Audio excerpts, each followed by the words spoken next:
Capítulo 6. Apóstolo. Enviado por Deus para transformar pessoas em cartas vivas do Evangelho. O mundo parece ter muita dificuldade de aceitar a transformação de pessoas. Questionam a transformação de um bandido em honesto, de um assassino em protetor da vida, de um perseguidor em defensor. Por esse questionamento, o mundo acaba vendo algumas segundas intenções na aparente mudança. Será que ele está se passando por honesto para roubar mais? Será que ele não está fingindo ser um dos nossos para se infiltrar no meio? Foi exatamente com esse tipo de descrédito que o apóstolo Paulo teve que lidar após sua transformação. Antes de se tornar cristão, ele era um perseguidor da igreja, um homem que prendia cristãos e consentia na morte deles, como foi com Estevão. Atos 7, 58, Atos 8, 1.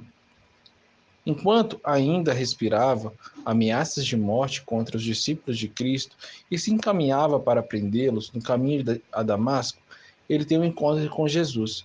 Sua vida é transformada, mas seus olhos estão tomados de uma cegueira. Porém, Paulo não era o único com problemas de visão. Os demais cristãos tiveram muita dificuldade em enxergá-lo como crente. O primeiro deles foi o homem que Deus enviou para restaurar a visão de Paulo. Ao ter uma visão que relatava exatamente o endereço em Damasco onde Paulo estava, Ananias teme ir até ele. Deus dá a visão, o manda ir, mas observe o questionamento de Ananias. Respondeu Ananias ao Senhor: Senhor, há muitos ouvi acerca desse homem. Quantos males tem feito aos teus santos em Jerusalém? E aqui tem poder dos principais sacerdotes para prender a todos os que invocam o teu nome. Atos 9, 13, 14. Em outras palavras, Ananias pergunta: tem certeza, Deus? Logo esse cara? Deus insiste com Ananias e ele obedece.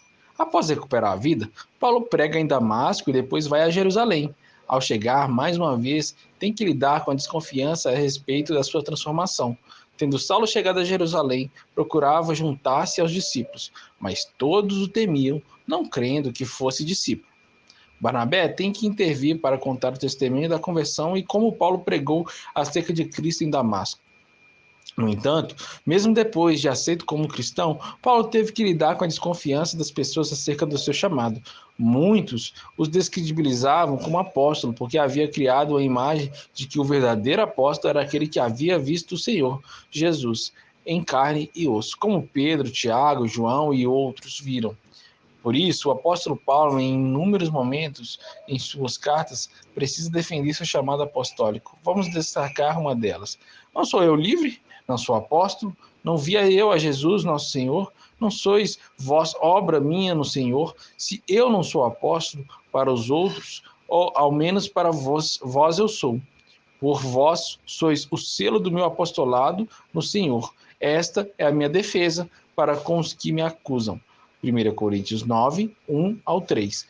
Paulo parece estar impressionado com o fato de que os próprios crentes de Corinto, que eram fruto do seu ministério, o estavam descreditando. O apóstolo faz questão de fazer essa defesa. Não por causa da sua autoestima, mas sim porque se as pessoas desacreditassem do seu chamado, poderia também questionar seu trabalho. Duvidando do trabalho que ele fez, poderiam questionar sua própria conversão. O descrédito de um chamado pode causar o desvio da fé daqueles que foram afetados por esse chamado. Se você tem sido desacreditado a respeito do seu chamado, defenda-o com unhas e dentes. Não deixe a rejeição de pessoas impedir sua vocação, pois se alguém para o seu chamado, pode impedir a transformação de tantas pessoas. Lutar por uma vocação não é lutar pelos seus ideais, é batalhar pelas vidas que serão alcançadas por ela. Faça como o apóstolo Paulo. Lembre-se que seu chamado é da vontade de Deus e não dos homens. Quando começavam as suas cartas, Paulo, o apóstolo, costumava dizer: eu, Paulo, apóstolo, pela vontade de Deus e não dos homens. 1 Coríntios 1:1, 2 Coríntios 1:1, Gálatas 1:1, Efésios 1:1, Colossenses 1:1, 1 Timóteo e 2 Timóteo 1:1.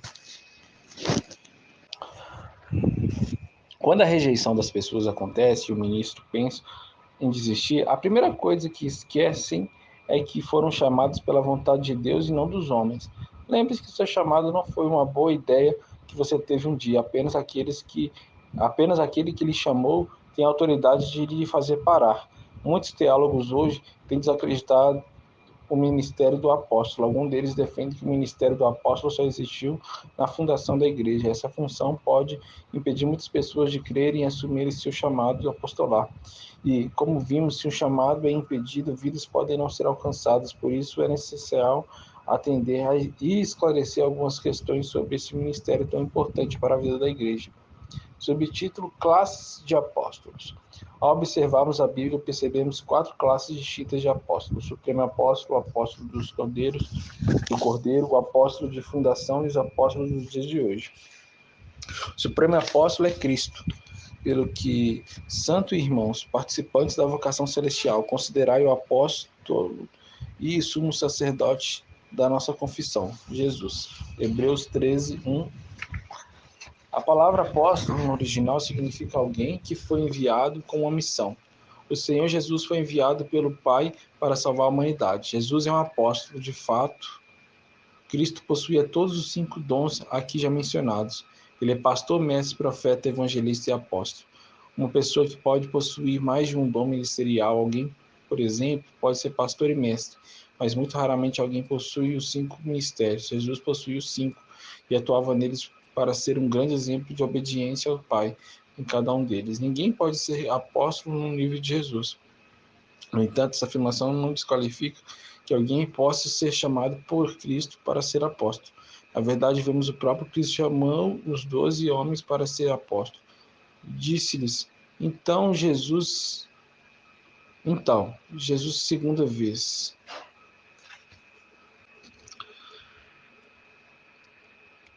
paz sejam convosco. Assim como o Pai me enviou, também eu vos envio a vós.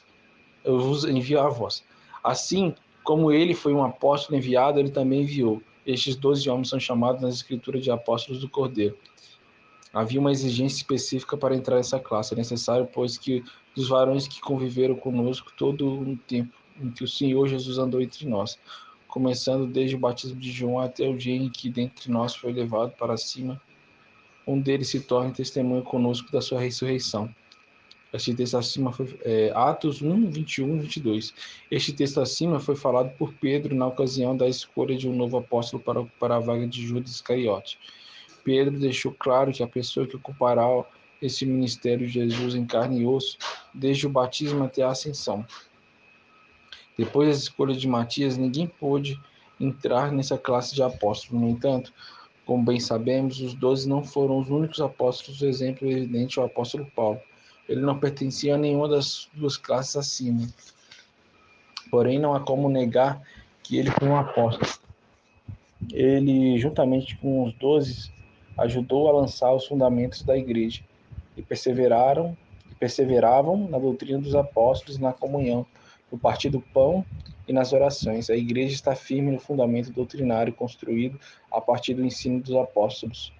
Esse ensino permanece conosco até hoje por meio das Escrituras Sagradas. Por isso, ninguém questiona o apostolado de Paulo, porque ele foi inspirado por Deus para construir esse fundamento da igreja, que é a Bíblia. Além dos apóstolos do Cordeiro e de Paulo, percebemos que Tiago, irmão de Jesus, participa dessa classe, mas não via nenhum outro dos apóstolos senão Tiago, irmão do Senhor. Reconhecendo a graça que me fora concedida, Tiago, Pedro e João, tidos como colunas, estenderam a mão direita a mim e a Barnabé em sinal de comunhão. Eles concordaram em que devíamos nos dirigir aos gentios e eles aos circuncisos. Gálatas 1, 19 e Gálatas 2, 9. Esses apóstolos fundamentaram a doutrina, as epístolas do Novo Testamento, nas quais depositamos a nossa fé. Por isso, ninguém mais pode estar nessa classe de apóstolo de fundação. Contudo, além do Senhor, do Supremo Apóstolo, dos apóstolos do Cordeiro e dos apóstolos de fundação, outras pessoas são chamadas de apóstolos na Bíblia. Barnabé, em Atos 14, 14, Silvano e Timóteo, 1 Tessalonicenses 1, 1, 1 Tessalonicenses 2,6, e segundo algumas interpretações, Andrônico e Júnias, Romanos 16,7, e Apolo, 1 Coríntios 4,6, 9. Agora perceba, por exemplo, que Silvano e Timóteo não são apóstolos do Cordeiro, nem tampouco pessoas usadas para fundamentar a igreja, compondo as epístolas do Novo Testamento. Na verdade, esses irmãos são fruto do ministério do apóstolo das classes anteriores, como nós os somos. Esses irmãos nos ensinam o tipo de apóstolo que temos nos dias de hoje. A palavra de Deus nos ensina que ele, Jesus, deu uns para apóstolos, outros para profetas e outros como evangelistas e outros para pastores e mestres, em Efésios 4:11. Assim como o Senhor deu uns para pastores, mestres, evangelistas e profetas, e esses dons não existiram apenas na época da igreja primitiva, o apóstolo também existe até hoje. Por isso é vital entender como funciona o ministério apostolar nos dias de hoje. Subtítulo: Características do apóstolo moderno. Como dissemos, hoje em dia não é mais um requisito para um apóstolo ter sido testemunha ocular do ministério terreno de Jesus. Nem tampouco os apóstolos modernos vão escrever novos livros da Bíblia. No entanto, à exceção dessas duas realidades, o apóstolo de hoje continua exercendo o mesmo ministério que o apóstolo da igreja primitiva. Vamos pegar o exemplo do apóstolo mais bem documentado no Novo Testamento, Paulo, para discernir essas características. O próprio Paulo, quando defende seu apostolado, destaca algumas dessas características. A primeira delas está no que ele chamou de selo do seu ministério. Não sou eu livre, não sou apóstolo, não vi eu a Jesus, nosso Senhor, não sois vós para obra minha no Senhor. Se eu não sou apóstolo para com os outros, ao menos para com vocês eu sou, porque vocês são o selo do meu apostolado no Senhor. Essa é a minha defesa para com os que me acusam. O selo naquela época indicava a autenticidade de um documento ou de uma carta. Algo que continha o selo real, por exemplo, podia ser tido como um escrito genuinamente real. Um documento seria então genuíno com a presença do selo, como destaca o comentário bíblico de Jamieson, Fawcett e Brown. Paulo estava dizendo aos crentes de Corinto, em outras palavras, sua conversão pela minha pregação, acompanhada por milagres, e os seus dons conferidos por mim, atestam que na realidade, atestam para a realidade do meu apostolado, assim como um selo posto em um documento atesta que ele é genuíno. Igrejas estabelecidas, pessoas não apenas convertidas a Cristo, mas bem fundamentadas em sua fé, são indicadores da autenticidade de um apóstolo. Cuidar como um pai e ensinar os princípios da palavra de Deus são realidades indispensáveis do ministério apostólico. Embora possam ter 10.000 tutores em Cristo, vocês não têm muitos pais, pois em Cristo Jesus eu mesmo o gerei por meio do Evangelho. 1 Coríntios 4,15. Um apóstolo não é simplesmente tutor ou um guia. O tutor era aquele encarregado de ensinar, até mesmo de disciplinar a criança. Entretanto, não possuía direitos ou a afeição peculiar de um pai que a tinha gerado. O tutor podia trazer alguma instrução com o texto, porém o pai transmitia DNA, a essência de ensinamento. O tutor trazia uma explicação. O pai era responsável pela reprodução. Uma criança recebe instrução na escola, no entanto, ela é inclinada a imitar o exemplo paterno. O apóstolo não tem apenas a capacidade de guiar como um tutor, porém é capaz de reproduzir nos seus filhos espirituais suas características. Começamos outra vez a recomendar-nos a nós mesmos, ou porventura necessitamos, como alguns de cartas de recomendação para vós ou de vós? Vós sois a minha carta, escrita em nossos corações, conhecida e lida por todos os homens, sendo manifesta como carta de Cristo, ministrada por nós e escritas não com tinta, mas com o Espírito de Deus vivo, não em tábuas de pedra, mas em tábuas de carne do coração.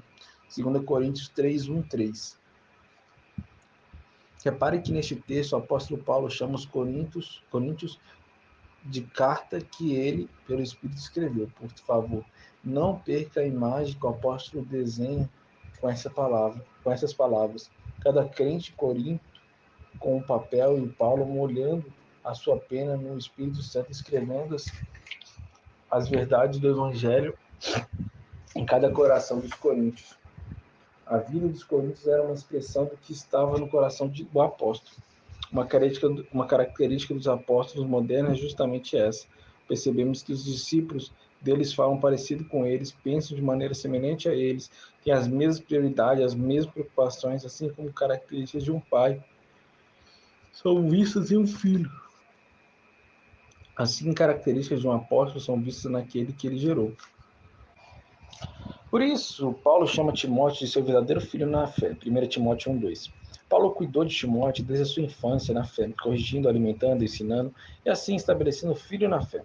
Ao observar essas atitudes com Timóteo, vemos claramente a função pastoral do trabalho apostolar. Na verdade, um apóstolo, no propósito de fundar igrejas e estabelecer filhos na fé, precisa do dom pastoral. De maneira semelhante, para que as igrejas fiquem bem fundadas, ele precisa ensiná-las na palavra de Deus. Por isso, precisa também do dom de mestre. Para o que digo a verdade, não minto. Eu fui constituído pregador e apóstolo, mestre dos gentios na fé e na verdade. 1 Timóteo 2,7.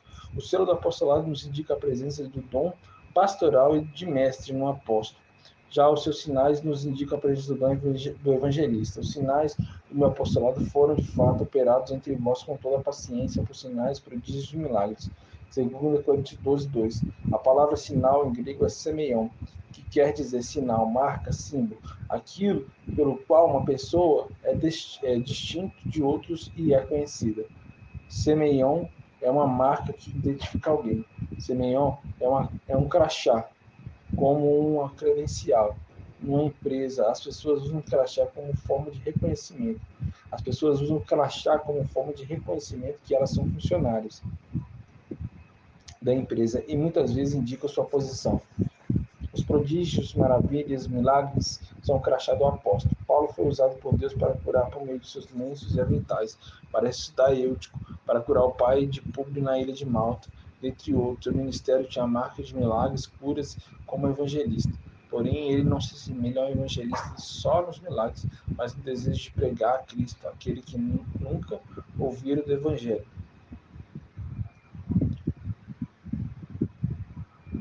Pelo poder de sinais e prodígios, no poder do Espírito Santo, de modo que, desde Jerusalém e arredores até a Ilíria, tenho divulgado o Evangelho de Cristo. Deste modo, esforçando-me por anunciar o Evangelho não onde Cristo houvera sido nomeado, para não edificar sobre fundamentos alheios. Antes, como está escrito, aqueles a quem não foi anunciado verão, e os que não ouviram entenderão. Romanos 15, 19 e 21. A presença de prodígios e sinais de uma forma constante em seu ministério e o desejo de pregar aos que não ouviram o evangelho caracteriza o chamado de um evangelista. Com isso, vemos que o apóstolo possui 3 dons ministeriais: pastor, mestre e evangelista. Esses 3 dons estão presentes porque o apóstolo, com a sua própria definição no original, nos indica é um enviado de Deus para estabelecer e fundar novas igrejas. No ministério do apóstolo Paulo, vemos que ele ia de lugar em lugar estabelecendo igrejas, não apenas pregando, mas ensinando, estabelecendo liderança, confirmando os crentes na fé. Em Éfeso, por exemplo, Paulo passou aproximadamente 2 anos estabelecendo a igreja, desde seu evangelismo por meio de sinais e maravilhas, passando pelo ensino dos crentes e até mais tarde com o envio de seu filho Timóteo para pastoreá-los. Vemos a atuação desses 3 dons citados acima no ministério apostólico. Por causa dessa procuração e preocupação em plantar novas igrejas, o apóstolo Paulo se movia de lugar em lugar. Ele ficava em um lugar até uma igreja ser estabelecida. Contudo, uma vez que a igreja tinha uma liderança própria, o mesmo seguia adiante para plantar novas igrejas.